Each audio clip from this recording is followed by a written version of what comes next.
Hello, I'm Nathan Martin with the Divine Pollination Hive and the UnityProcess.com. In today's video, I'm going to be discussing something that Aline and I came up with 4 years ago called Gandhi groups. And it is a form of inner activism. So instead of going out and acting right away to do something, we're actually working on our core vibration instead and then seeking to create from there. And we're also trying to remove some of the blocks that we have that are being manipulated through the various causes that are going on in the world, the various conflicts. So instead of going out and demonstrating, which is trying to do an action, we're working on our core being state instead, and then acting from that core being state shift. If learning more about Gandhi groups and how to be an inner activist is something that interests you, stay tuned.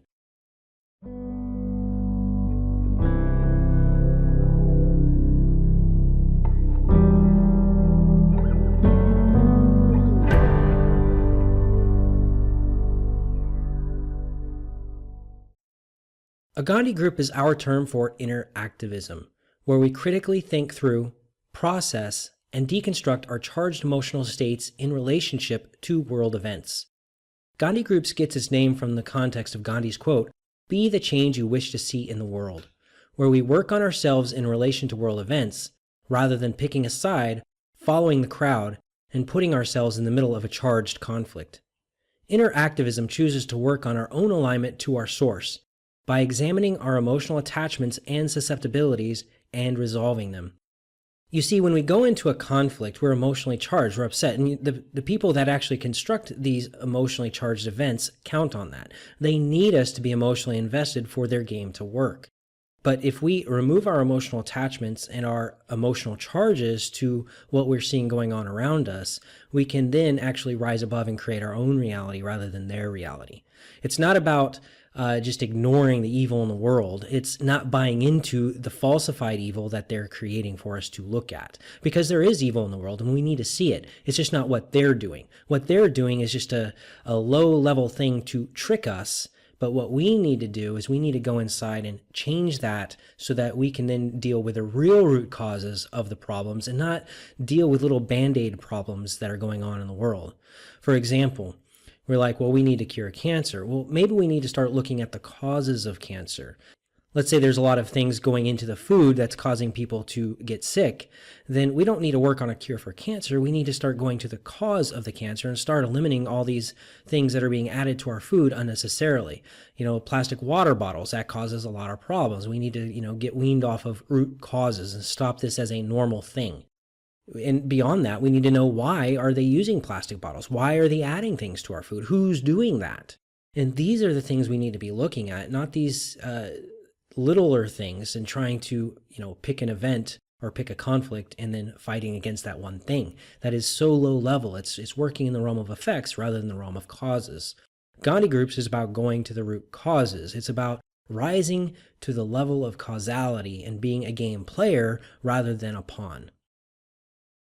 When we do a Gandhi group, I try to find people from both sides of a dichotomy to participate, or I act as one side and play the role of devil's advocate against the other.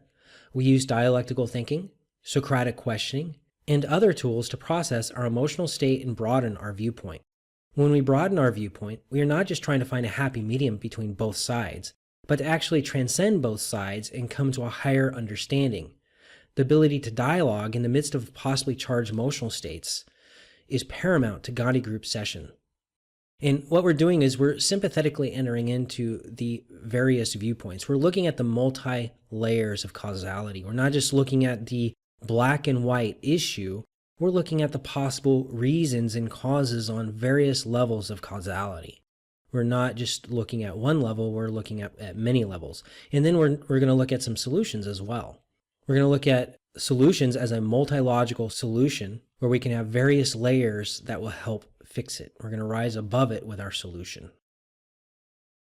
I find it ironic that many people use their so-called education in a certain subject to attack another person's reasoning when they're clearly angry and upset. Their anger betrays their state of mind and ignorance, though, since anger is the main contributing indicator and condition necessary for motivated reasoning. This form of reasoning bypasses the cognitive regions of one's brain and instead operates in the punishment and reward center of their brain.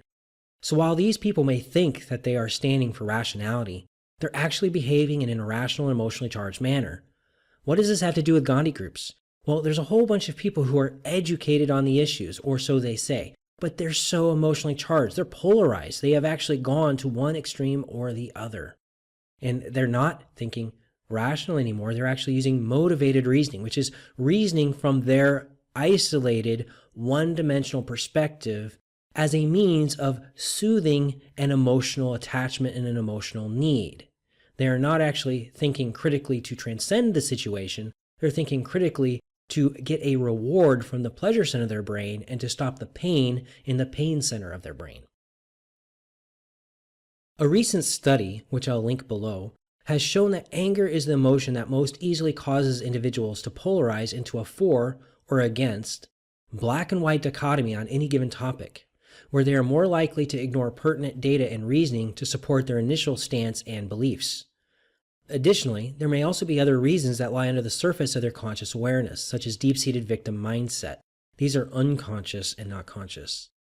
The lack of emotional awareness and mastery around one's thinking can put people at risk of having their anger manipulated by the media, political parties, advertising, religions, and governments.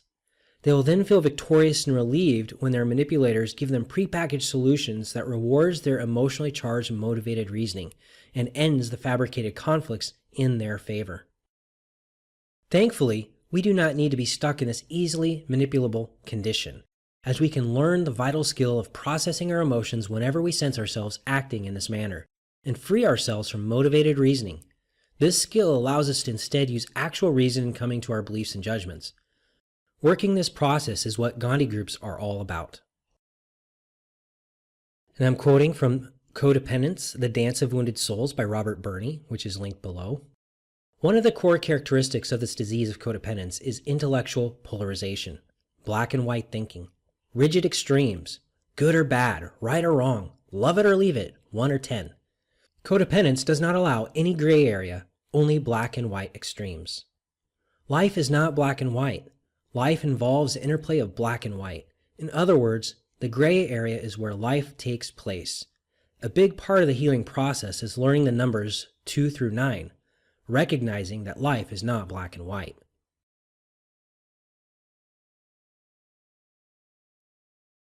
Quoted from Robert Burney, Codependency and Stinking Thinking, which is linked below. The stinking thinking of codependency causes us to have a dysfunctional relationship with ourselves and others. These are some traits of that stinking thinking. Black and white thinking. The disease comes from an absolute black and white, right, wrong, always and never perspective. I will always be alone. I never get a break. Any negative thing that happens gets turned into a sweeping generality. 2. Negative focus. The disease always wants to focus on the half of the glass that is empty and lament, rather than be grateful for what we have. Even if the glass is 7/8 full, the disease can find some negative to focus on. On the other extreme are some people who focus only on the good as a way of denying their feelings. Creating our own reality. Are you acting to prevent what you do not want, or are you acting to create what you do want? Acting to prevent what you do not want focuses on the negative and thus creates more negative to fight, while acting to create what you do want focuses on the positive and thus creates more of what you do want. Each is a feedback loop that generates more of what is focused on.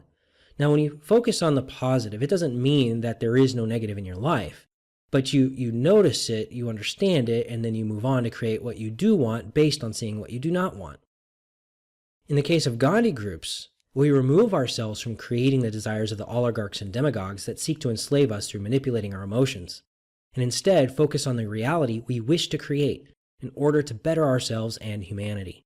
You see, with Gandhi groups, we're going within, we're trying to find these susceptibilities, these emotional attachments, these stinking thinking, our codependency, and we're removing them because the oligarchs and demagogues require that we become emotionally charged, emotionally invested, and see the negative, because they depend on creating negative events to trap us and to get us going in these cycles. We, in Gandhi groups, remove those and go within. The importance of conflict resolution, building a bridge between two sides.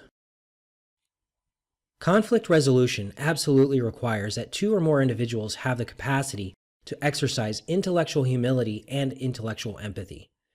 Intellectual humility is the realization that we are not omnipotent and cannot know and understand everything and everybody, although we can gradually build our understanding over time.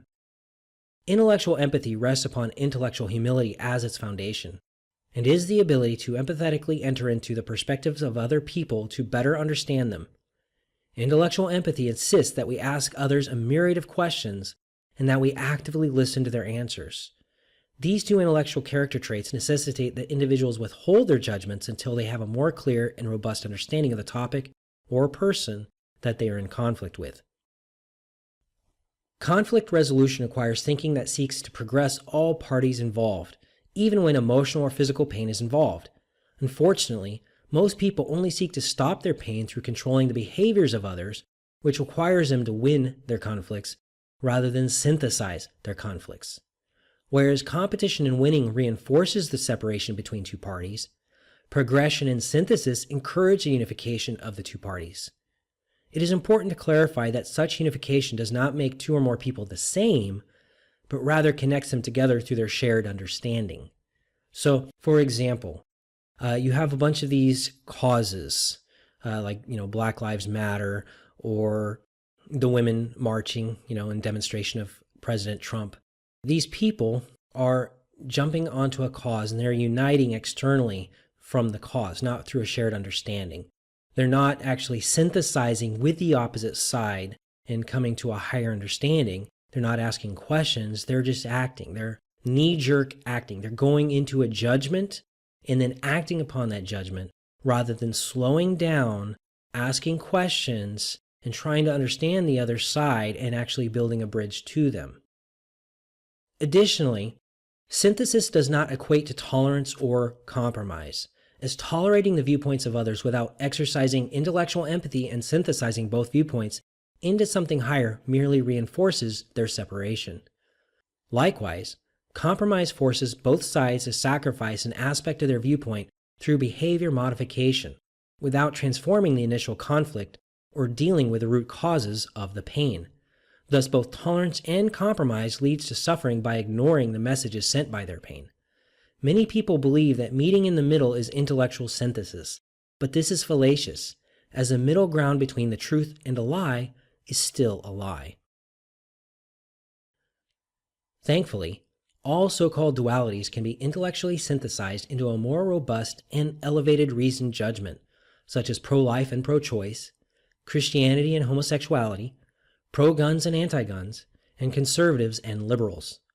While this can give us the hope of building a brighter future, we must first build our own capacity to exercise intellectual humility and empathy, and practice intellectual synthesis in our own families and personal lives. Only then can we finally transform our communities and world. Will you join with me in learning how to perform Gandhi groups so that you can do this in your own family, your own communities? And we'll be actually having some opportunities to do this online in group sessions. I appreciate you learning this most vital skill, because this is what we need. This is what's going to lead to world peace. We're not going to get there through compromise. We're not going to get there through tolerance. We're going to get there through building bridges of shared understanding. And shared understanding doesn't mean that, I get where you're going from. You can be you and I'll be me. But that's tolerance again. Real understanding actually builds a bridge where Christianity and homosexuality can find not even the common ground, but can find a higher understanding of both the religion and the sexual lifestyle. Where pro-guns and anti-guns can actually find a higher level of reason, a higher level of insight that actually transcends both sides of the debate and comes to something that is even better. Conservatives and liberals, the same thing. This is what we need. We need to be able to bridge the gap between people by creating a bridge that goes over the polarity, this polarization. And I'm not talking about polarity in a bad way. I'm talking about the duality that is created through polarization, through anger. And a duality is a polarized version of anger. This is the skill that is needed. This is the skill that's going to change our world. This is the skill that Aline and I have been working on to bridge the gap between men and women, between me and her in our relationship. And this is also something that we've been working regularly in our own process, where we work through our feelings of world events that happen so that we can actually come to a higher knowledge.